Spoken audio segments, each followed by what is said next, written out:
just afternoon on our time. It's nice to see you. Thanks for spending a little bit of time with me. I'm going to introduce myself super briefly, and then we'll get to it. I'm messing around with my PowerPoint here. I was trying to share my screen.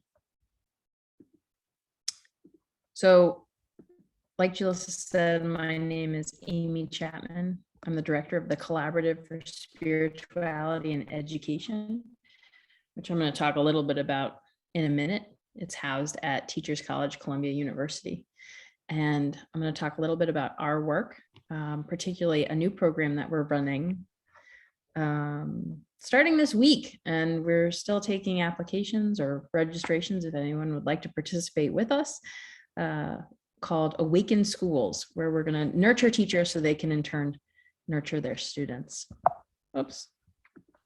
Okay, so what are we doing together today? We're going to talk just a little bit about the science of spirituality, because language matters, and I want to tell you or talk to you or share with you what we mean by that word.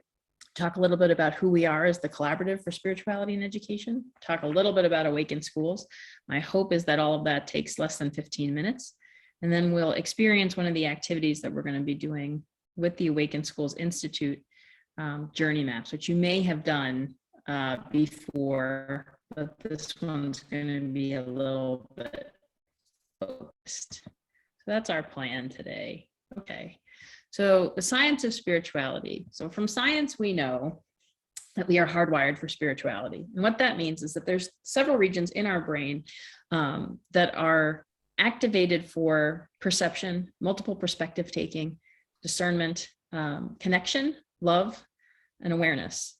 So that when we are engaging those parts of the brain at the same time, we call that spirituality. It's that innate ability to feel connected to ourselves, each other, the greater universe, a transcendent being, if that's how you understand the world around you, and also to nature.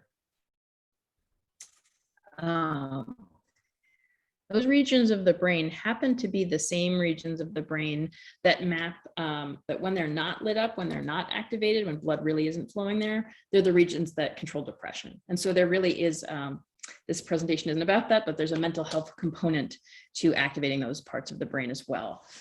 But it definitely has applications for the lived experience of people who spend a lot of time in schools, for teachers, for educators, for students, however you find yourselves in schools. So one of the ways that we talk about these parts of the brain when they're all active at the same time is we say that that's an awakened brain, a brain that is able to take multiple perspectives, able to perceive the world around them in a way that is unifying, in a way that they experience, that somebody experiences it as a loving universe, right, as opposed to a universe that's out to get you, or a neutral universe that doesn't care about you. And so it is from that framework that we created the Collaborative for Spirituality and Education and the Awaken Schools Institute. So who are we, the Collaborative for Spirituality and Education? We've been around for about 6 years, entirely based, we are based in New York City at Teachers College, Columbia University, but we are a collaborative. And so we have partner schools throughout the United States. We focus on 2 areas. We conduct and disseminate research, and then we support schools in their teaching and in culture change.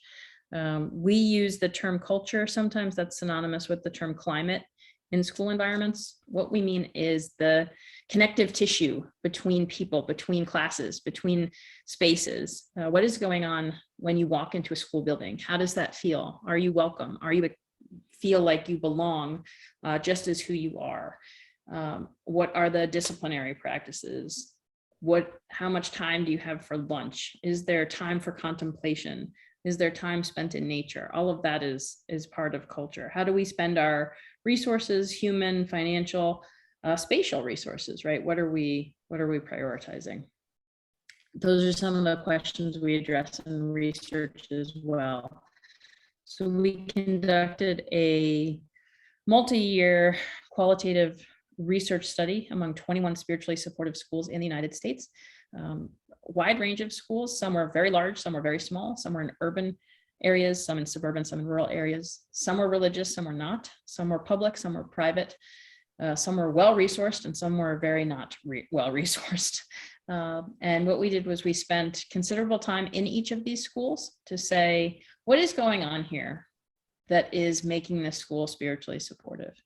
And we did that through interviews with faculty, with administrators, with a variety of people on the staff, with students, parents, and alumni. Julissa, can you watch the chat for me? Am I lagging? Thank you. So am I the one that's lagging? Yeah, so if there's a lagging issue, sometimes it helps as participants to turn off the camera. It might boost the connection. And it may be me too, as I'm talking about rural and urban and suburban areas. I live in a rural area. And so sometimes our internet feels like it doesn't want to give it its all. So if it's me, I apologize. Or if it's my internet. Okay, so we have these 21 schools. We interviewed everyone who was in the school as well as alumni and parents. Not that they're not sometimes in the school, they are. We also conducted observations, kind of formal observations in classrooms and formal dedicated spaces, right? Community service meetings, religious experiences, if it was a religious school, assemblies, those sorts of places, but also in the hallway. We were present in the cafeteria, walking around and just having kind of informal experiences as well. There's a ton of data that we collected. We're still analyzing it, to be honest, because there's so much and we think there's more to find out about what these schools have been doing. But what we realized was that there are 11 drivers, we call them, of the spiritually supportive school culture. So I'm going to say, hey, wasn't sure if that would work. So these are our 11 drivers, not our. The data told us that these were there. Let's see if I can, okay. These 11 things showed up in our data across most schools. So not every school had every driver to the same degree or to the same extent, or even in the same way.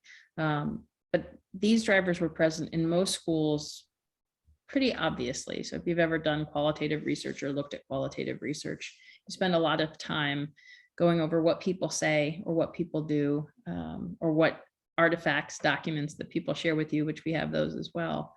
And seeing kind of what pops. And these are the things that popped.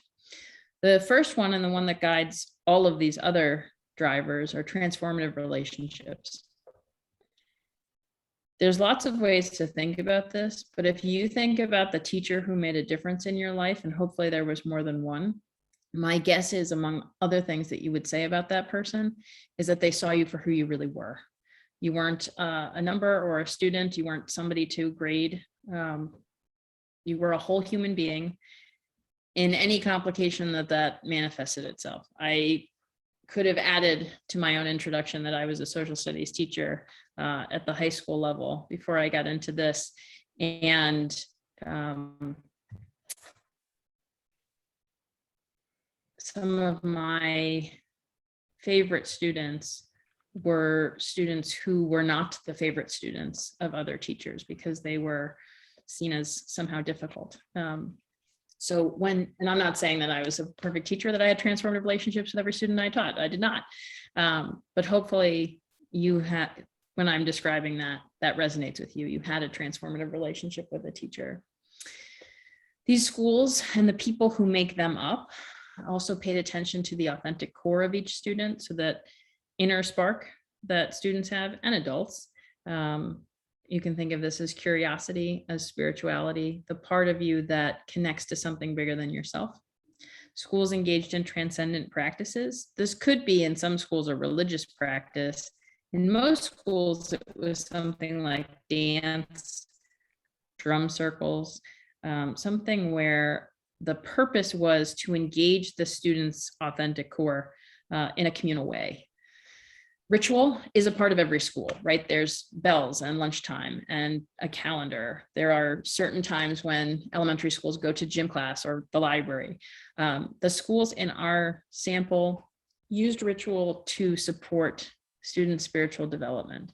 So the rituals that they engaged in, one of my favorite ones is there was a school in North Carolina that would have a sacred fire twice a year, and the entire community would gather outside and tell stories and process things that were going on.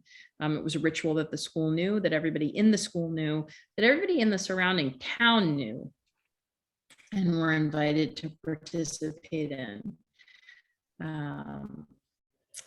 Schools valued the inherent worth of everybody in them, adults and young people alike, that there is an innate dignity in people who are anyone really, but who are in the school, and that's the place from which decisions needed to be made. Meaningful learning meant that what students were learning, what teachers were teaching, was connected to meaning and purpose. There was a broader sense of, we're learning this for a reason, or we're doing this for a reason. And often that engaged wonder or awe, reverence, curiosity, service, things like that.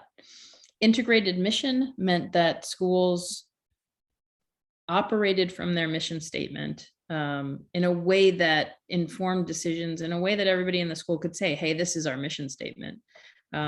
I love the schools that I worked for. I love the schools that I went to. I still don't know the mission statements of those. The mission statements in these schools were part and parcel of the conversations that people were having. Aspirational values are connected to that, right? So these schools really had high hopes for their students, high expectations and hopes for their faculty and staff, and worked to meet them. It didn't mean that those were just academic metrics, although these schools were high performing academically for the most part, but things like healing trauma, becoming good citizens, people who are going out into the world as whole human beings. Intentional lexicon is that everybody in the school is speaking the same language about spirituality.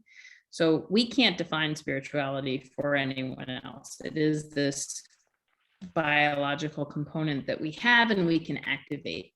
But in order to be able to talk about it, we need to be able to be using the same language. And so schools need to kind of create or appropriate in some cases, right? If you're coming from a religious tradition, sometimes there's a little bit of language that is provided for you that everybody understands. When I say the word spirituality, this is what I mean. Or when I say the word inner core, or whatever the word is, that everybody's on the same page about that. The schools in our sample spent a lot of time in nature and talked about nature with reverence, with awe, with wonder. They taught about it that way. Some of our schools were fortunate to either have campuses where students could go outside, classes could be held outside, students could have lunch outside sometimes, and a number of the schools were near enough to forests, deserts, the ocean, lakes, where they felt comfortable taking students to those places, and that was relatively easy for them. It wasn't like a considerable length of time or expense. The schools that were not able to do that still taught about nature as a living, breathing thing in which we are in relationship, right? It's not something that we learn about as an abstract. It's not something that we learn about for ecological justice even, that it is something where we are connected at one being to other beings. And the last one, an authorized keeper, is that there was someone in the school, an adult in the school, who was seen as the keeper of the flame, if you will. We're authorized to keep you honest, that if you're not living up to your mission, that if you're not attending to the inherent worth of a student or a person or a teacher or an adult, if we're not engaging in transcendent practices, that person was authorized to share with anyone that how to get back on track, shall we say, which is an interesting role. And that person was never in the administration of the school. It wasn't a traditional school leader. It was someone who was part of the community and recognized as a leader, but that is not the official title they had as a job. Okay, so we know all of this stuff. What do we do with it? We want to help schools who want to become spiritually supportive or awakened. So this summer, we've been planning this program, and it launches this Wednesday, called Awaken Schools, the Awaken Schools Institute. So what we are doing is we've invited schools and we've invited individuals to come and participate with us for 12 virtual sessions.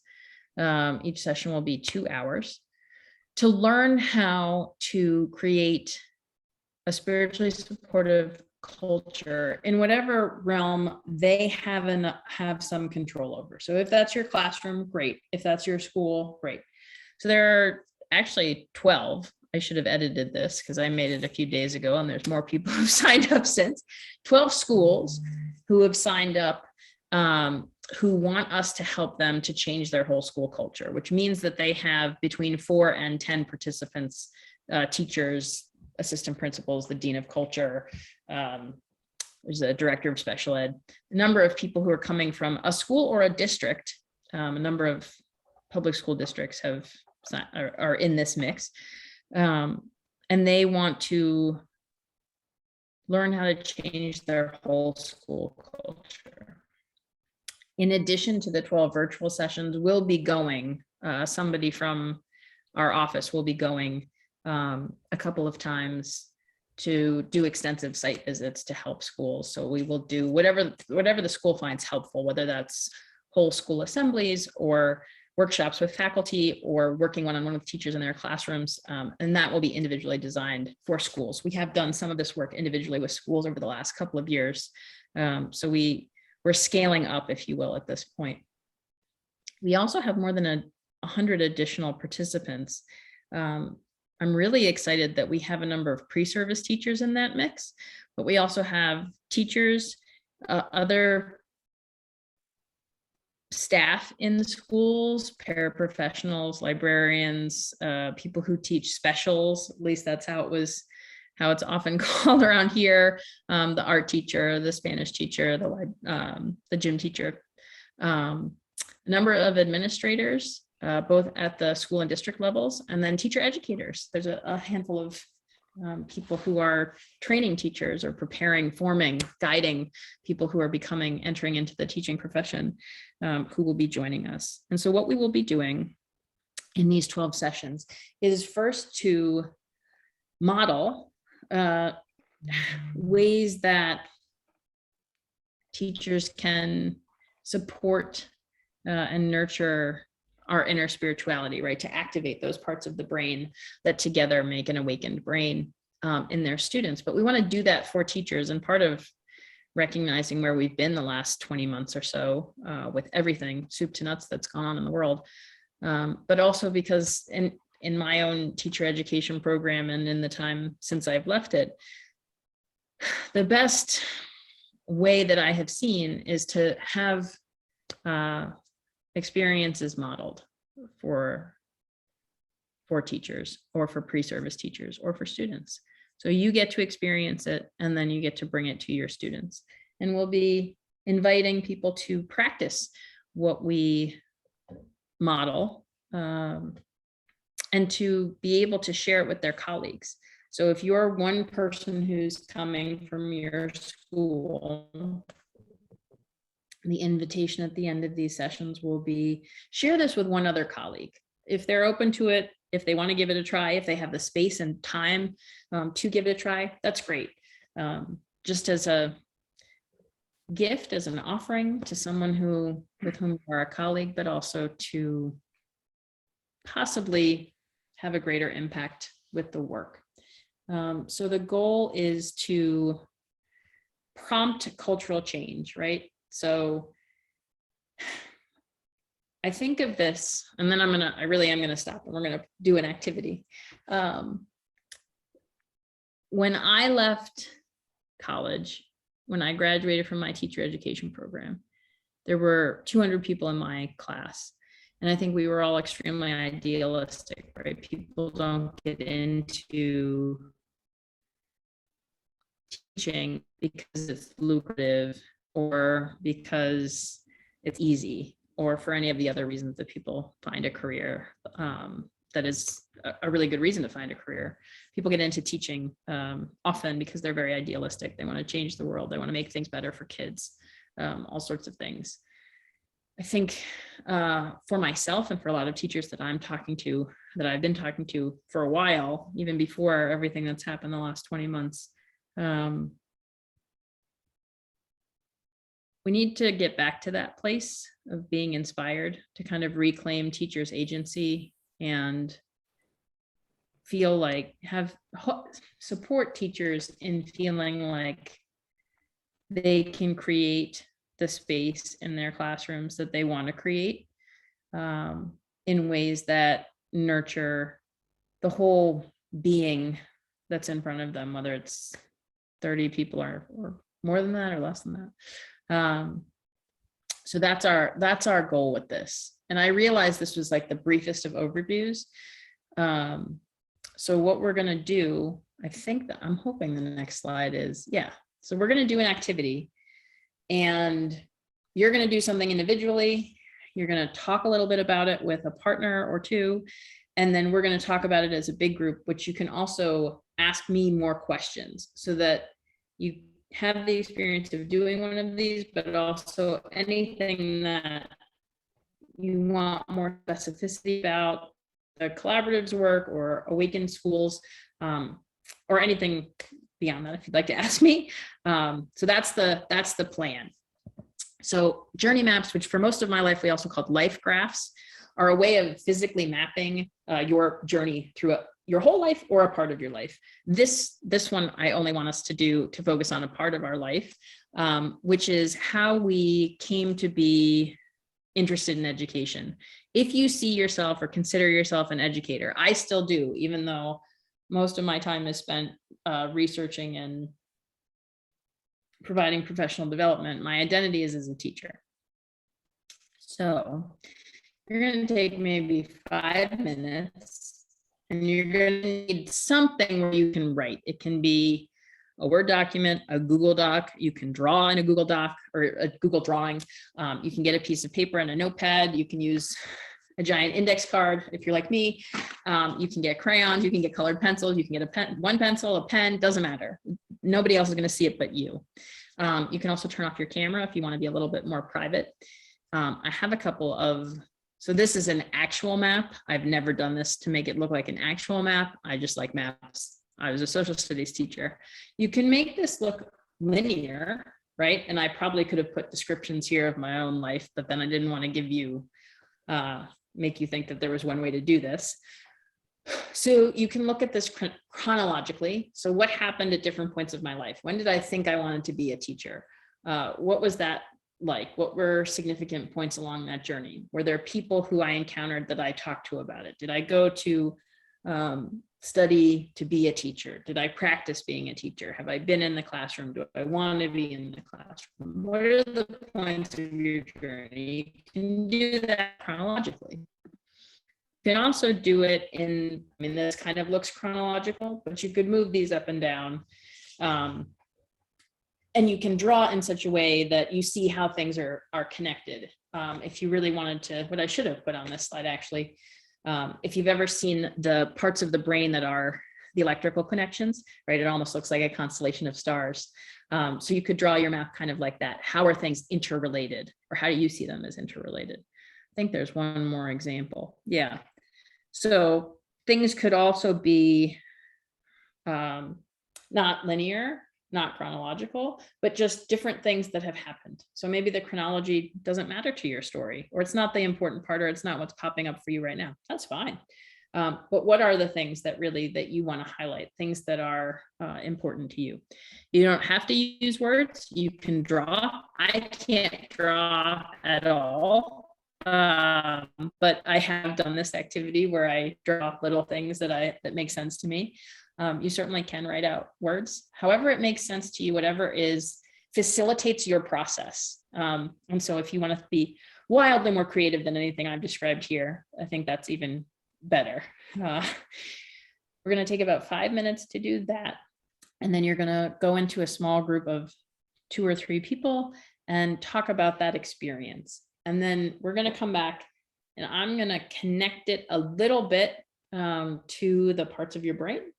And then you can ask me any questions and you can share anything that bubbled up for you. I will say, I was going to give you 8 minutes. I think let's take 5. And if you need more time, we'll give you more time. Does that sound fair? Let's see, what time is it? Okay. So 5 minutes. Work on your map. I'm here if you want to ask me a question. So you're going to be in groups of 2 or 3. Thanks for doing that. And just a recognition that often when we do these things, we can always use way more time. So you can always come back to this and finish anything that you didn't get to, or keep thinking about it, or do it for other aspects of your life. Here are 4 things to prompt your sharing.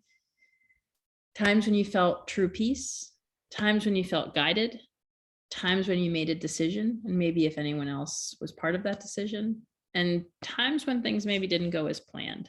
Could be that things didn't go as planned and it worked out spectacularly, but kind of a surprise. As you're sharing, we're going to have about 10 minutes, so just a couple minutes to share per person, and there's no need for feedback. So you're sharing, people can thank you, but we don't need to comment on each other's stories at this point, both in the interest of time and in the interest of, we may not all know each other, and just entering into a space of kind of comfortable sharing. Then we're going to come back and have about 10 minutes to kind of process our sharing. Any questions?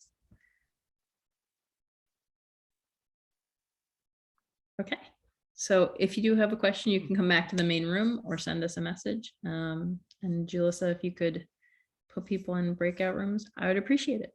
Share what bubbled up for you. I'm going to leave this one slide up on the screen, which is the questions that I gave you as prompts, which you were free to disregard, were actually mapped onto different parts of the brain that activate those spiritual capacities that we talked about at the very beginning. So I'm just going to leave this here. If that's what you want to reflect on, go ahead.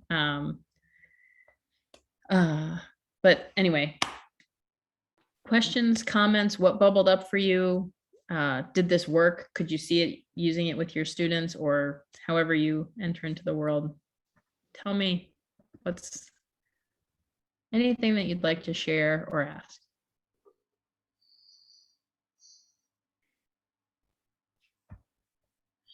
I guess for me, I think about, it made me think back to the incredible panel discussion last hour, and this reticence or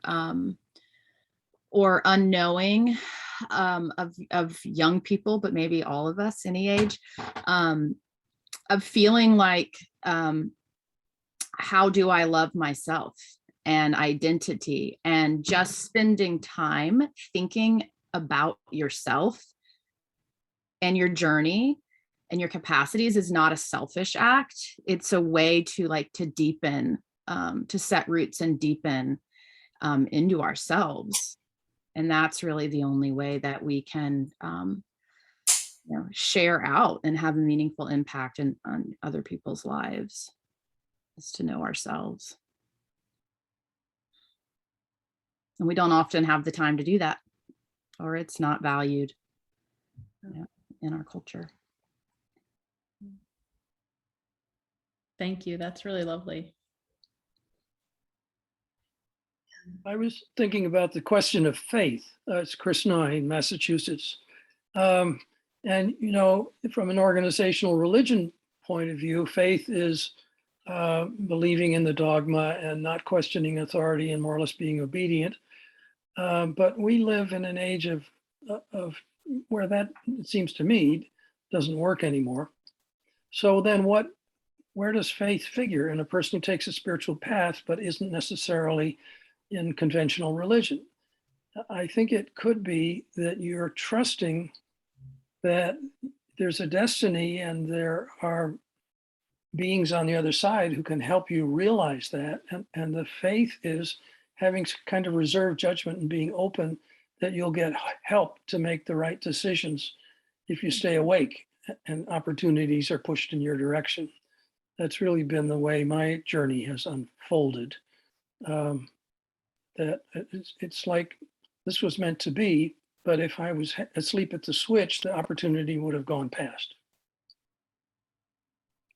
That's so beautifully said. We spend a lot of time at the collaborative talking about spirituality and religion and how they can work together and how they can function entirely separately. And I think you've said it best, better than we have in 6 years. So thanks for that. And I taught in Massachusetts. I was in Massachusetts for 20 years, or almost 20 years. So.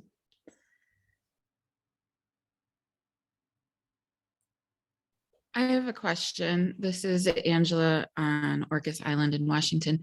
I teach 7 to 9-year-olds. And so I'm trying to think about a journey map as an activity I could do with that age. And it feels really hard. Do you have any suggestions? Only because I was thinking about this the other day in preparation for this. I think I would have kids that age tell stories. So I would focus it like this was focused. So I've done this with older students and have them done their whole lives. So I would have young kids pick a chunk, like how are you as a sibling, or how are you as a classmate, or how, whatever, some chunk of their being, their life. And either to tell that story to someone else or to a group, or to draw it in pictures, and just to really give them a little bit of freedom with it. And if they draw, then to have them tell you the story, or tell a partner the story of the pictures that they drew. I am not an elementary school teacher, so that's an idea coming from someone who taught older kids. But I could also see myself doing it that way with older kids, because my teacher education program said, and I take